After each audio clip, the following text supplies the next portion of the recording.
how I met Jenna was through a workshop through Bessel van der Kolk, who wrote the Yes. book The Body Keeps Score. And the reason why it occurred to me, because a lot of the clients I've been working with when I did executive coaching before I got into parenting, was that I quickly realized a lot of these glass ceiling came from childhood trauma Yeah. or childhood development, how we were told we're not enough. And these values were instilled in us very young. Go ride a bicycle, go play. Oh, but don't go too far. Right. Right. You know, go make yourself go make yourself some food on the stove, but don't get too close to the stove, you're gonna get burned.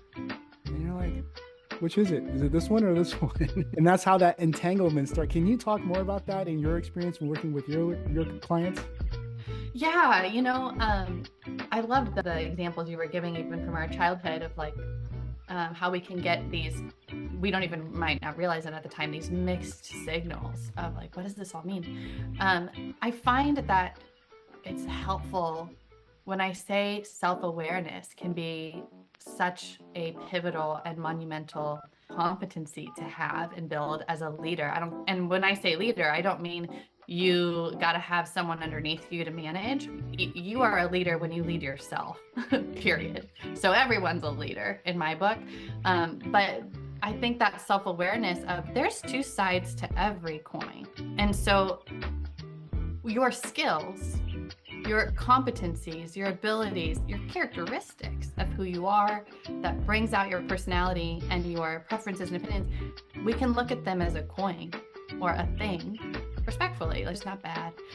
But in this way, it's a great strength and a gift. And in another way, it could be the opposite. So building an awareness of how they are limitations or what muscles are weakened or what things are weakened with this strength is important. So I'll give you an example conceptually. So it's very common that as an executive, the strengths that they have that got them there and helped them move up the ladder did them very well. And often, a simple example actually is there's a majority of executives who actually lack empathy, or the ability to be empathetic is actually what I'll more accurately say, because they actually likely do have empathy. They have a soul in their brain and their heart. They just haven't realized that they haven't really shown it as much, because when they've been in this other mode and state with this type of communication style and this way of managing, that's when things get done. And that's what got them to success. And now at the top of the ladder or at this executive position, they're actually getting feedback that people underneath them are either intimidated or feel like they're being pestered and micromanaged, and they're not used to being talked that way, right? And so there's this wonderful awareness that we as coaches can get to build perspective and bring that awareness to someone so that they can see both sides of the coin. And actually with that self-awareness, not just see it, but okay, you have these strengths on this side of the coin. Now it might be time to build this other side of the coin as a strength as well, because now that will actually be what helps you continue to be more successful, right? Does that help? Yeah, 100%. I hope you guys are out there are taking really good notes, because Jenna's just dropping some wisdom bombs here left and right. We could just like, I feel like you and I, we've gotten into conversations where we could just talk until the cows come home, right? This is why we love it. Yeah. So if, going back to the awareness portion, what are some of the things you recommend to help somebody to start cultivate that awareness?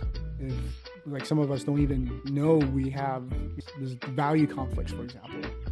Yeah. I think so I'll reflect it to our strengths on what makes a coach really valuable for a leader and for anyone is it's not that yes, we're helping our clients problem solve, but what makes us a great coach for them to problem solve, not us problem solve for them, is we ask the right questions. And so for people that are wanting to explore and understand what's that other side of the coin and how can I navigate my way through this, the first step is get curious. Think of looking at a discomfort or a pain of some sort that you have in between those ears of yours, that brilliant brain of yours, and look at it as a thing. It's not a problem, it's a thing. And how can you, if it's a three-dimensional thing, just go with me here. It's going to be a weird metaphor, but just go with me. How can you look at all facets, all angles around that thing and ask questions about it? Let's pretend it's a negative thing. Why is this negative? Why is this giving me a problem? What am I really bothered about? What is this informing me of that I care about because I am so bothered by this, right? But then you can look at another angle and go, well, what am I learning from this? And what am I learning about myself? What am I making assumptions of about my situation right now?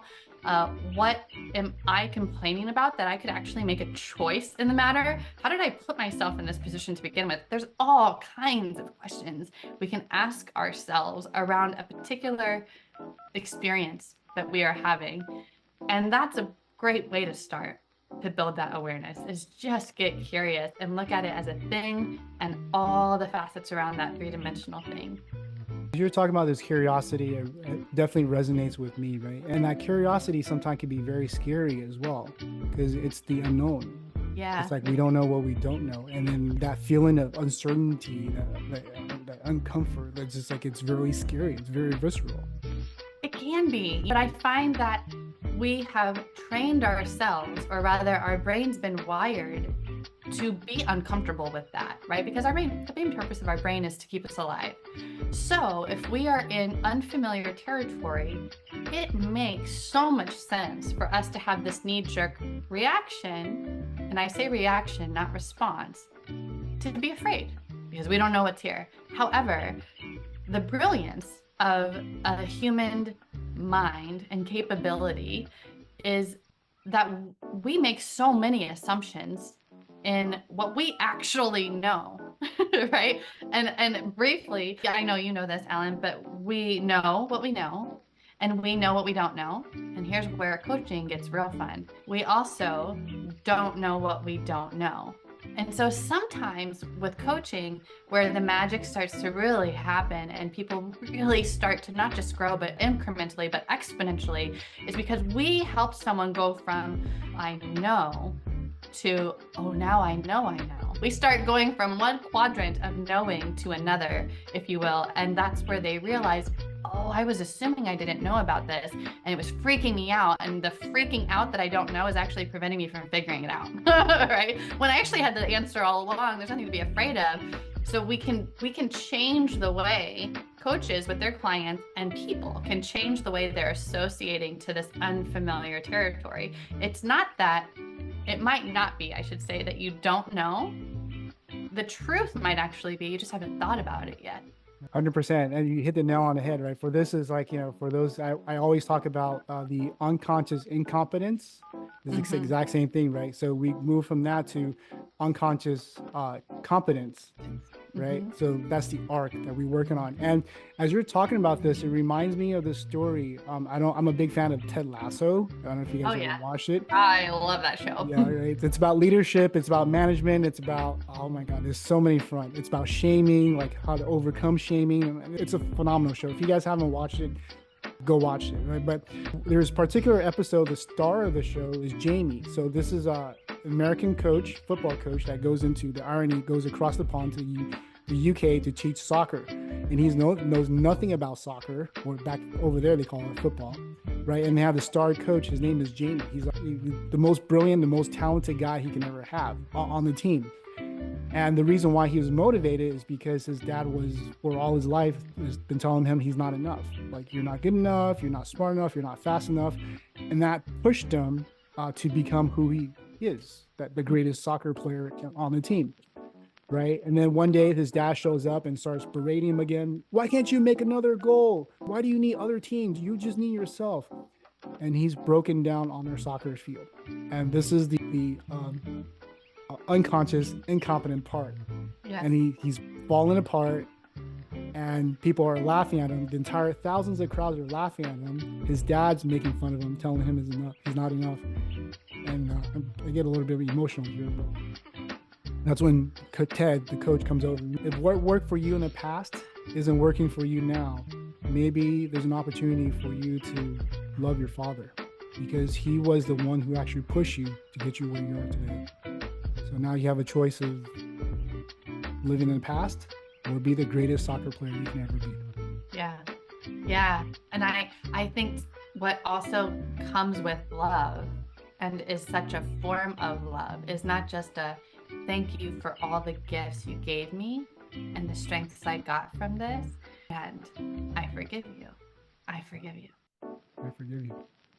So powerful. I still love you for that other side of the coin. I didn't expect to have this conversation go so deep.